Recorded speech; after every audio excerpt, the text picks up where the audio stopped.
এই জনগণ ধরে দেখেন, এই জনগণ ধরে আমরা হাবিবুল্লাহ বাহার ছাত্রদল, আমি সাইফুল ইসলাম এবং বিকাশ সহ এখানে আপনার জগন্নাথের ছাত্রনেতা বাসেদ ভাই এবং বিশেষ জনাব তারেক রহমানকে যে ব্যক্তি অকথ্য ভাষায় গালাগালি করছেন আওয়ামী লীগের দোসর সেই অভিনেতা সিদ্দিক, যিনি আওয়ামী লীগের দোসর হয়ে তিনি বিগত দিনে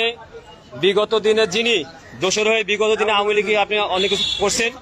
সিদ্দিককে ছাত্র জনতা ধরে ডিবির হাতে আমরা দিয়ে দিচ্ছি। এখন কেন সিদ্দিক অ্যারেস্ট হবে না এটা বিষয়, আর এই সিদ্দিক অবশ্যই তার আওয়ামী লীগের দোষরে মামলায় অ্যারেস্ট হয়ে কালকে আমরা কোর্টে দেখতে চাই। যেই সিদ্দিক আপনি দেখেন, আপনার আওয়ামী লীগের দেখেন ভাই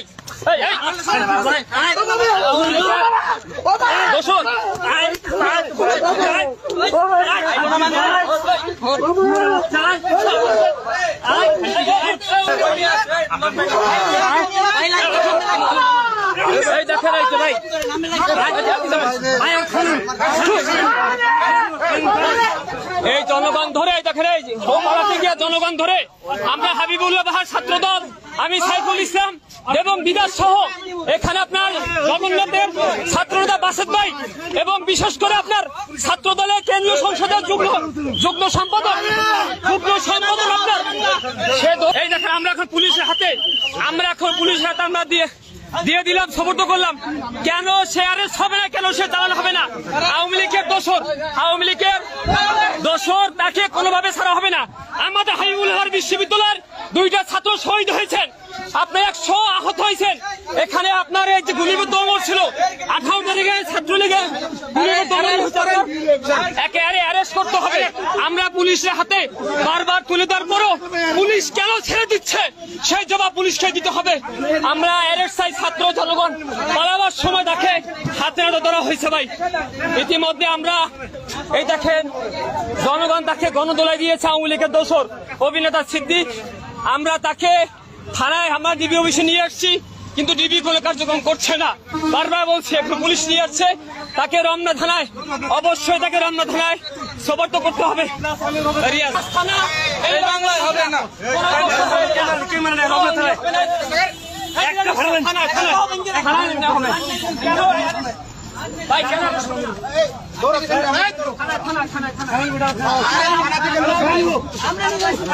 ভাই আমরা থানা নিয়ে যাবো তো,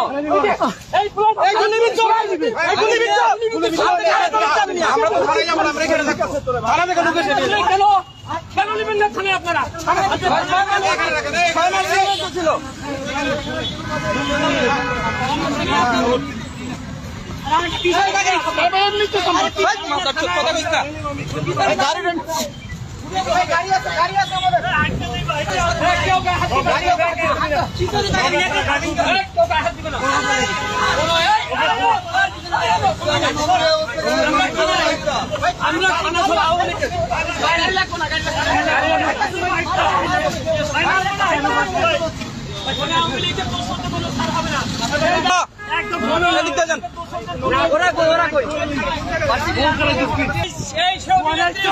তিনি তারেক রহমানকে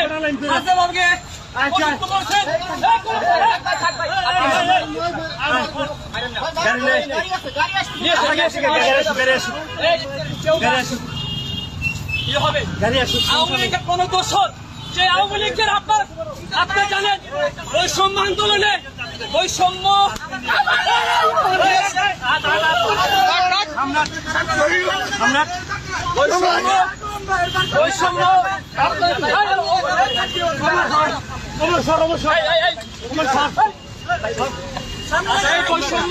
আন্দোলনে যে আপনার সাধারণ শিক্ষার্থীর উপরে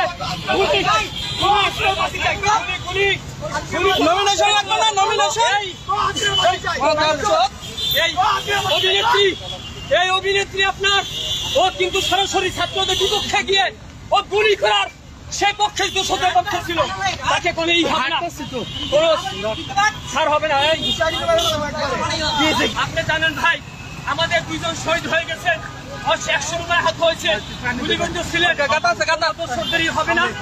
আমরা থানায় গেলাম, বিবি আপনাদের তাকে অ্যারেস্ট করে নেন।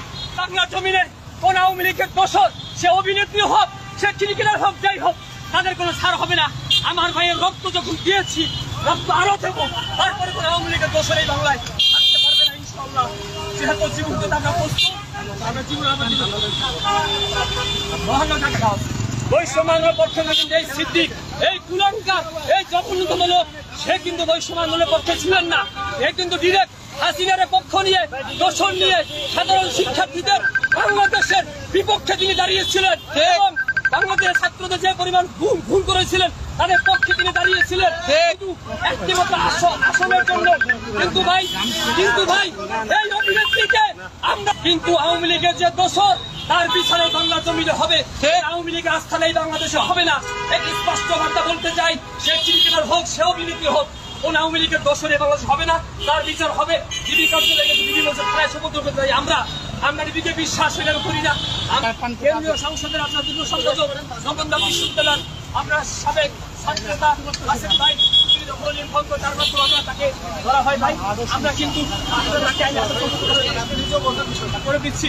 সেটা একটা কথাই বলবো ভাই, বাংলাদেশের মানুষের একটা উদ্দেশ্যে কথা বলতে চাই, ছাত্রদল সবসময় ন্যায়ের পক্ষে ছিল, কোনো ন্যায়ের পক্ষে আছে, সবসময় ছাত্রদল অন্যায় বিরুদ্ধে জীবন দিয়েছে, লড়াই করেছে, সংগ্রাম করেছে, এখনো আছে। কোন দোষরে ছাত্রদল বিগত দিল ক্ষমা করেন, এখনো করবে না, ভবিষ্যতে ইনশাআল্লাহ করবে না। যদি জীবন দিতে হয় আমার যে ভাই বোনেরা খুব হয়েছেন শহীদ হয়েছে, আমি সাইবর আবার শহীদ হবো, কিন্তু আওয়ামী লীগের সাথে কোনো আতাপ না, আওয়ামী লীগের দোষদের সাথে কোনো আতাপ না, দোষদের অবশ্যই এই জমিনে বিচার হবে ইনশাআল্লাহ।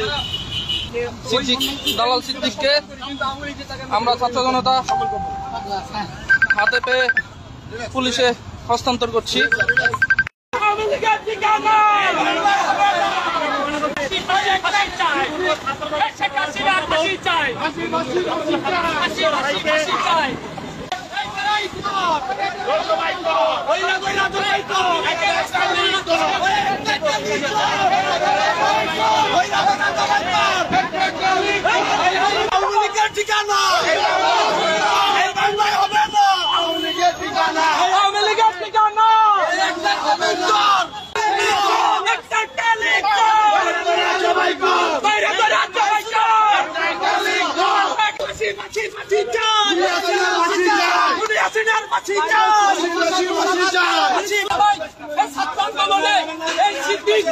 আওয়ামী লীগের পক্ষ নিয়ে তিনি ছাত্রদের বিরুদ্ধে দাঁড়িয়েছিলেন। দুঃখের বিষয় হলো অনেক অভিনেত্রী কিন্তু সেদিন ছাত্রদের পক্ষে ছিল। কথা বলতে চাই, আওয়ামী লীগের আস্থানা এই বাংলায় হবে না, আওয়ামী লীগের দোষরের অবশ্যই বিচার হবে, অবশ্যই তাদের বিচার হবে।